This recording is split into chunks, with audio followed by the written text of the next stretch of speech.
I feel like on the business side of things, it only made sense for us to face when it really mattered. Now, like for a unification bout, he has a title, I has a title. It makes sense. It makes money. It makes the both of us happy. It's true, and this is to show who's the better man now. Back then, I feel like once we stepped foot in the ring, we both wanted to fight. Well, I know I wanted to fight, but I don't know what happened. You know, I asked for the fight after it, but I'm not sure of exactly what happened. Now, during the pandemic, I feel like everything kind of got messed up, but, you know, Al Heyman and PBC and everyone did their job of orchestrating this whole thing with the 122-pound division. And now we right where we at, where I feel like we needed to be all along.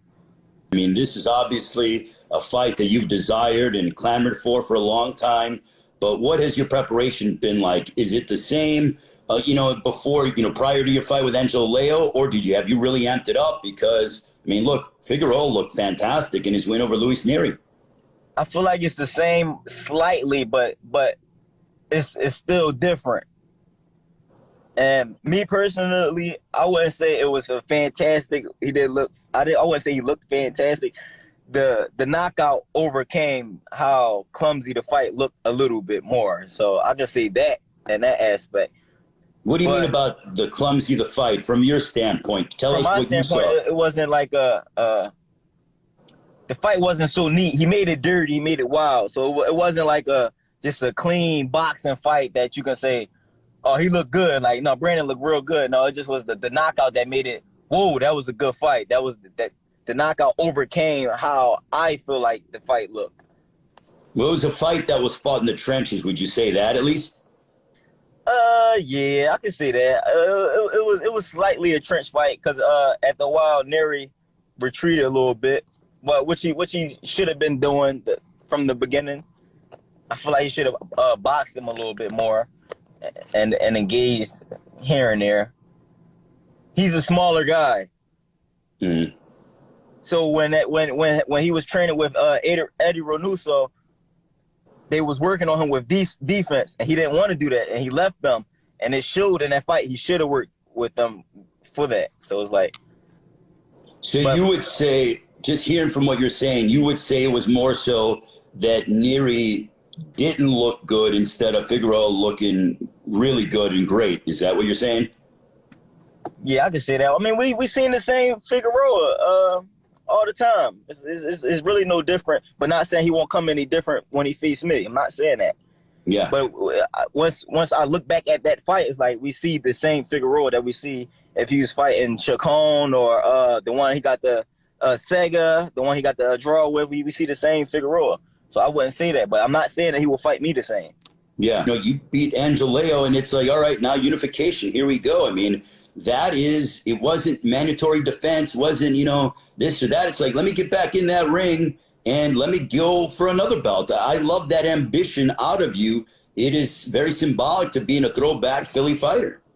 Yeah, for sure. I feel like a lot of fighters not like that, but to each his own. I feel like this is the route that I need to go.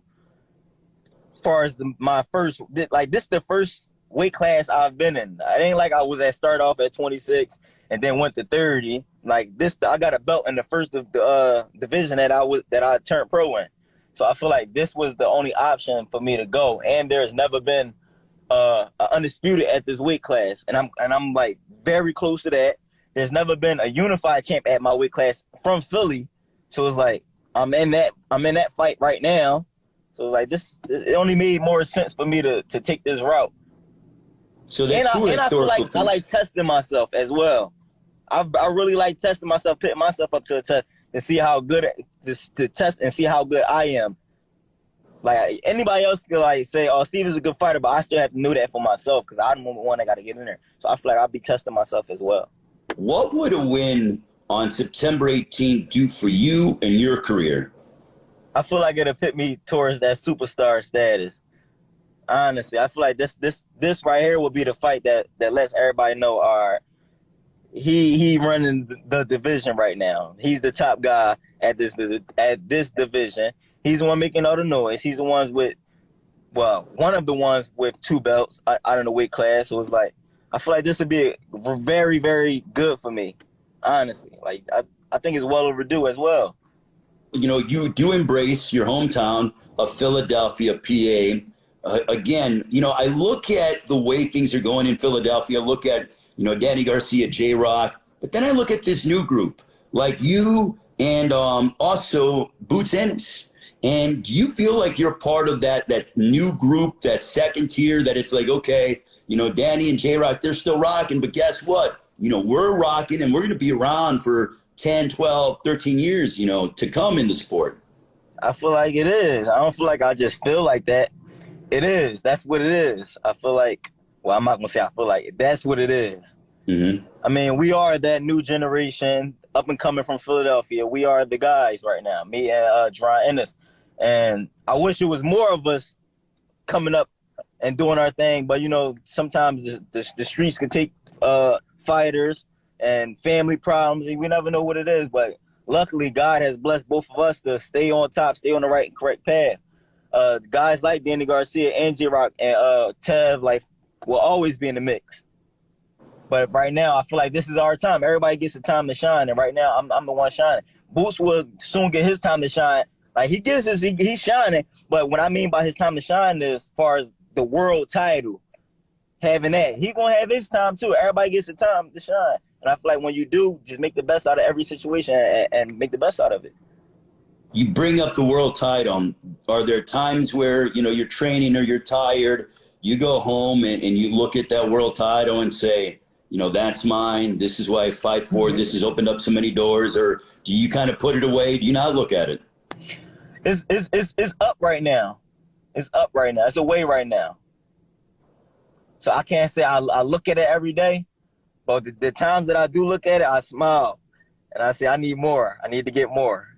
I feel like I'm not satisfied. Like, a lot of people was expecting me to show emotion my last fight. And I was wondering to myself, why didn't I show emotion? And I think it was a good thing that I didn't, because that let everyone know, and myself, that I wasn't satisfied with just being becoming a world champion. I wanted more. I want to be unified. I want to be undisputed. I want to move up. I want to become 2 weight class world champion, 3 weight. So I'm not satisfied yet. It's like the old mindset with you, act like you've been there, because that could have been, and you deserved, if you wanted, for it to be an emotional moment. Instead, you were exactly what your nickname is, Cool Boy Steph. It was like, now this is fun, but, you know, I feel like I deserve. I feel like I was been supposed to be here. This is what I feel like. I'm used to this. This is my life. That's how I carried it. This is my lifestyle. This is what I need. This is where I need to be. Everybody else was just seeing that. It is, and I feel like a lot of people doubting me, and they doubting my dogness. I feel like they doubting that as well. So it's like, I got a lot to prove. I'm not overlooking Brandon, and I don't want anyone to think that Steven's taking this fight lightly and this and that.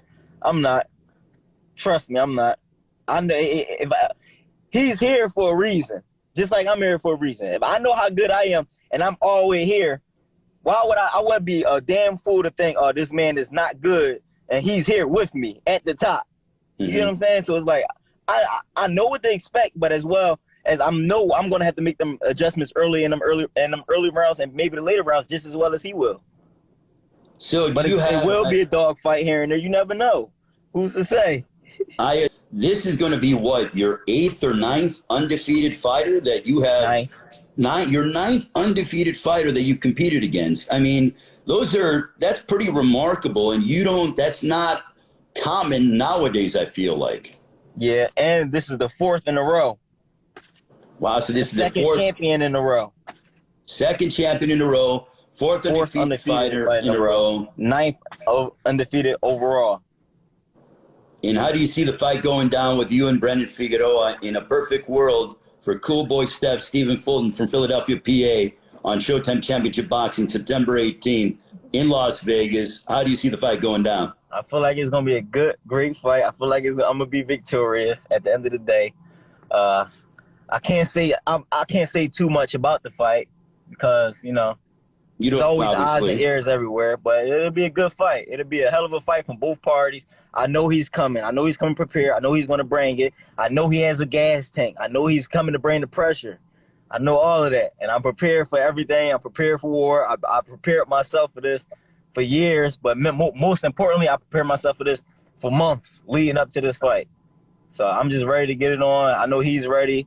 His team will tell him the adjustments to make as well as mine, but I'll be making the adjustments automatically as things goes on. Whatever they say and it won't work for me, then I'll just make the adjustments by myself like I always do. So after this fight, assuming you're successful, do you want to go after the other champion in the division, Medvedev, and everything else? Is that what you want immediately next? For sure, for sure. It will only make sense. There's only one more. Well, they might as well. There's one fight, one more fight. Let us get past this. There's one more fight to become undisputed. Let us do that. It will only make sense. He thinks he's the best in the division. I know I'm the best in the division. Let's see it. Just how me and Brandon we believe we the best in the division. We putting it up to test. Let's test it. I feel like this is how it should always be.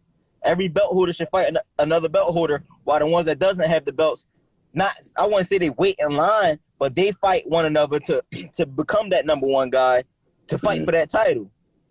For all the best boxing content, follow PBC on Fox on Twitter, Facebook, Instagram, and YouTube.